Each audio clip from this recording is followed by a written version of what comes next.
শিখা। হুম।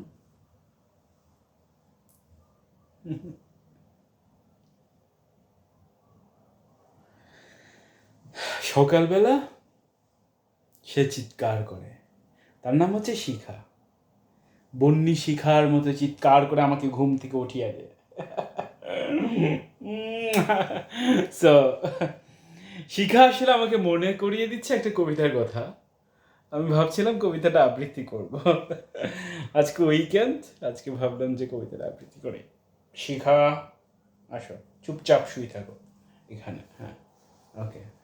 Fica aqui, fica aqui. Tá bem, tá. Ok. Boa. Gostas de poesia, amiga? Bora. Bora. Vamos para uma poesia de Bangladesh. কবিতাটা ছোটবেলায় আবৃত্তি করতাম, ইউনিভার্সিটিতে থাকতে প্রায় আবৃত্তি করতাম। নাম হচ্ছে কবিতার কথা, আল মাহমুদের লেখা। আমার মেয়ে খাঁচা একটা ময়না পুষত, আদরে আবদারে কীভাবে যেন তার নাম দাঁড়িয়ে গেল কবিতা। বাইরে থেকে কেউ ঘরে এলে পাখিটাকে কবিতা কবিতা বলে তোয়াজ করত। এমনকি আমিও, যে কিনা জন্তু জানোয়ার পোষার ঘোর বিরোধী, মাঝে মধ্যে পাখিটার চকচকে কালো পালক ও হলদে ঝুঁটি দেখে হঠাৎ বলে ফেলেছি কিরু কবিতা। আমার ডাকে পাখিটা সহসা চমকে গিয়ে থমকে থমকে বলতো, ভালোবাসি, ভালোবাসি।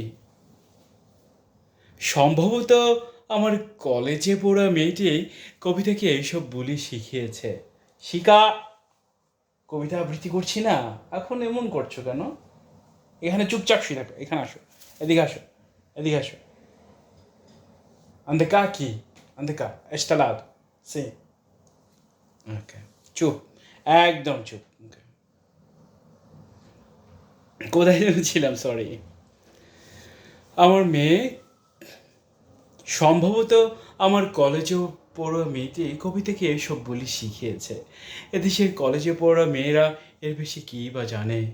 ফলে পাখিটার নিত্য ভাষা হয়ে দাঁড়িয়েছিল ওই ভালোবাসি। সহসা একদিন আমার মেয়ের বিয়ে হয়ে গেল, ভালোবাসারই বিয়ে।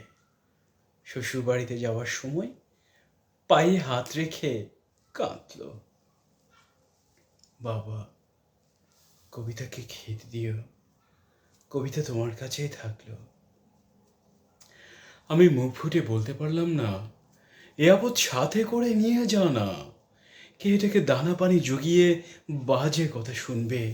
তোর মা থাকলেও না হয় কবিতার যত্ন নিতে পারত। আমি একা মানুষ।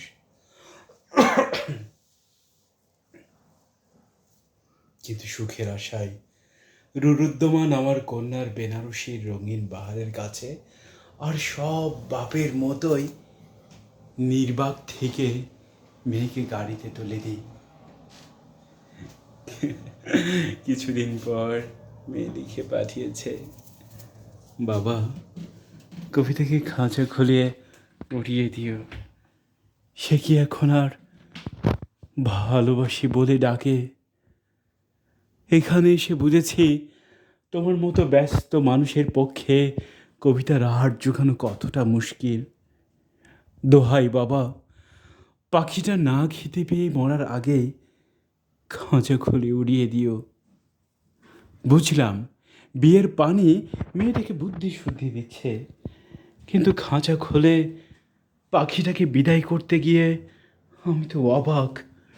খাঁচা খুলে পাখিটাকে যত উড়ে যেতে বলি ততই সে খাঁচার ভেতর হুড়াহুড়ি করে বলে, ভালোবাসি, ভালোবাসি। খাঁচা খোলা রেখে আমি ঘুমোতে যাই, কিন্তু কবিতা পালাই না। তার সেই এক কথা, ভালোবাসি, ভালোবাসি। আমি এখন এই খাঁচার দাসী। কবিতাকে নিয়ে কি করব? Chica. Já acabou, agora. Sou শেষ. Tchim.